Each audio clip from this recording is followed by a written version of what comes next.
In today's video, I'll be talking about noradrenaline and isoprenaline. Starting with noradrenaline, it is a sympathomimetic drug. This means that it mimics the activity of the sympathetic system. It acts on both alpha and beta receptors, while its affinity for beta 1 receptors is more than its affinity for beta 2 receptors. Coming to the pharmacological actions, in the cardiovascular system, it causes an increase in systolic and diastolic blood pressure, while in the heart, reflex bradycardia takes place. As blood pressure increases through the baroreceptors, there is an increase in vagal discharge, resulting in the slowing down of the heart.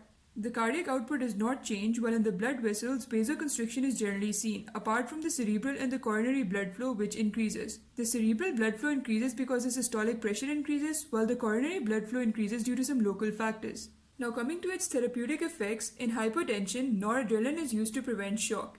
Its side effects include palpitations, angina pectoris, hypertension, arrhythmias, and anxiety.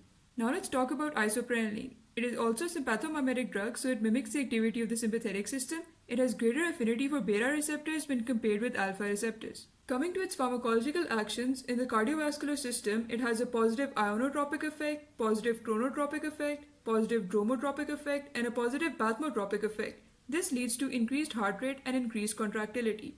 Stimulation of the beta 2 receptors causes vasodilation in the skeletal muscles. This leads to increase in systolic pressure and a decrease in the diastolic pressure.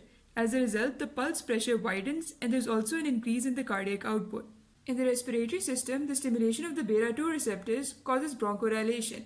Now let's talk about the therapeutic uses. The uses of isoprenaline are declining. It may be used for bradycardia, heart block, and bronchial asthma. This is because it causes bronchodilation and it inhibits the release of inflammatory mediators from mast cells. Its side effects include tachycardia, palpitations, and arrhythmias.